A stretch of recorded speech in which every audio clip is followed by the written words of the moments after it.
Hey everyone, Innocent0 here. A lot of you coming from the last video on how I hacked NASA and got a letter from them hit me up asking for a more technical video showing my actual bug bounty hunting methodology. So in this video we're gonna replicate the exact same process I used to get the letter so that you can either replicate it yourself. If you haven't seen that video yet though, I highly suggest you to watch it first. I believe this is very useful and give you the full context. Step 1. Define your scope. The first thing you do is grab the in-scope target domains. Go to the NASA bug bounty page on Bugcrowd and list all the domains in scope. As you can see, they haven't specified, but every subdomain related to those domains is a valid target. Step 2. Raccoon consists in taking all the assets we can. It can be either passive or active. Passive raccoon means collecting data without directly interacting with the target using OSINT source like csrt.sh, a web tool that surfaces a ton of subdomains through SSL certificate transparency logs. Here is why it works. When you secure a domain like example.com, your certificate often also covers subdomains like innocent.example.com, making that subdomain easily discoverable.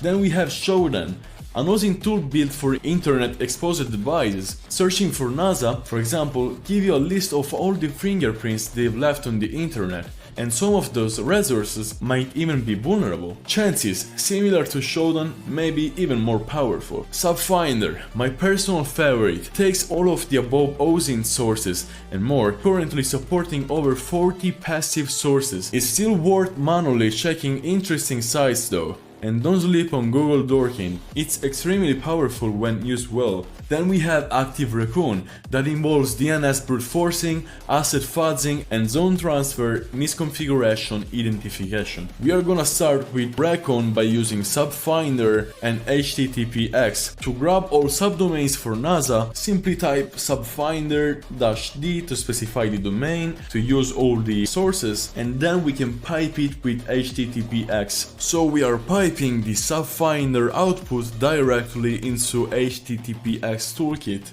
a tool for verifying live domains. In this case we are using the following flags: -fc for filtering out specific response code, for instance 404, 503 and more.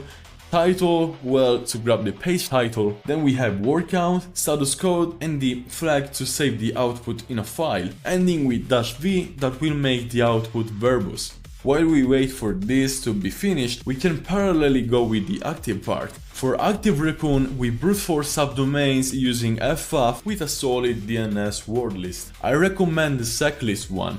Link in the description. Simply type ffaf-u followed by the subdomain and then -w to specify the word list to use. I recommend using the subdomains top 1 million.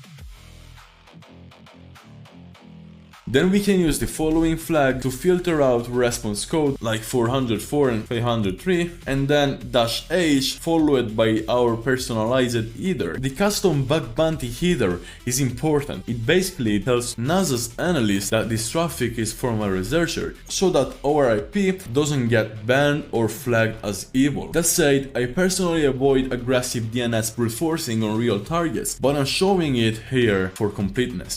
You can also check for zone transfer by checking the name server with the following command, and then try to see if the AXFR misconfiguration exists simply by typing the following command. If vulnerable, this will display other internal subdomains. Now, I know this can feel overwhelming if you're not comfortable with Linux yet. That's exactly why I'm building a course. You will support my channel, and more importantly, you'll learn Linux the way nobody else teaches it. Step 3. Once you have a large list of domains, the options are endless. Here are the tools you want in your arsenal. Go Witness. It iterates over your subdomain list and takes a screenshot for every live page, so you don't have to visit each one manually. Then we have get all URLs, fetches known URL from Alien Vault, the Wayback Machine, common crawl and URL scan for any given domain. It is inspired by Tom Nom, which made this beautiful tool. Wayback URLs basically works the same way the Wayback Machine do. For who doesn't know, the Wayback Machine is a digital archive that lets you view websites as they appeared in the past, continuously crawling the internet and storing snapshots. This tool lets you pull those cached URL directly from the terminal. We can simply use it by typing printf target domain, and then we can pipe it, use the tool and redirect the output. We can do the same thing by reading a list in the following way. Then we can use Euro, a smart deduplication tool. When you run Wayback URLs, you often end up with thousands of URLs like the following one. Euro aims to cleanse all of that up without making any HTTP requests. I've also built some of my own tools. RetireSec for URL enumeration, JavaScript library vulnerability scanning via retire.js, and secrets detection in HTTP responses. Then I made GoBelly, a tool made for receiving a notification once the process terminated. And then the big one, Innocent Tool Suite. Includes a header manipulation tool for bypassing unauthorized pages, spoofing localhosts to trick the server into granting access, a subdomain detector, and more. Drop a comment if you want a dedicated video on this. Step 4. Manual enumeration. With all those URLs in hand, it's time to go manual. For your browser, install the following extensions that will help you a lot throughout your journey. Foxy Proxy redirects all traffic through bar suite. Drop a comment if you want a bar video. Then we have Mod Header that lets you inject custom headers, very useful for unauthorized pages bypass attempts by using payload like x-forwarded4 and then a localhost IP. Then we can use TruffleHog that passively scan for secrets and API keys. During my pen tests, I found AIM and API keys multiple times that gave me access to AWS services and more. Retire.js flags vulnerable JavaScript libraries used by the site, exposing it to known CVEs. AuthSlicer, very useful, identifies the technology stack, WordPress, Node.js, and so on. Then obliviously, you can look for classic vulnerabilities, for example cross-site request forgery, cross-site scripting, server-side request forgery, and more. If nothing obvious shows up, hit the directories with FerxBuxer. FerxBuxer is a tool designed to perform forced browsing. Forced browsing means accessing pages and resources that the page never links to, but are still sitting there exposed. We can simply do it by typing FerxBuxer-u, followed by the target-w for the word list, and then we can specify the word list by excluding the status code we don't want. And believe me, don't underestimate this part. I once got a 300 bounty just by finding a PHP file linked to a CVE that was leaking internal system paths. Step 5.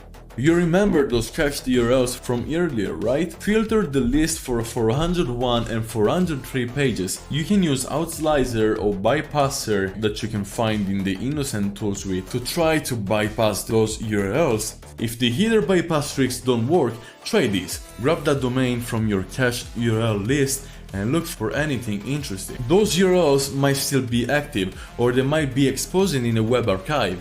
If you can find an URL, then go to the Wayback Machine and try to access it. This trick will let you access the content without authorization if in the cached pages authorization was not enabled. I found that files, secrets, documents and personal identifiable information this way more times than I can count. Step 6.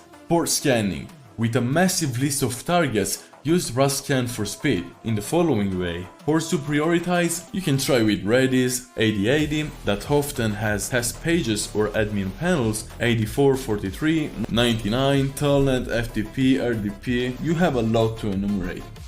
If you need to go deeper or validate a specific port, just use Nmap in the following way. This is the exact methodology that got me the NASA letter of recognition and solid bounties from other programs too. See you in the next one.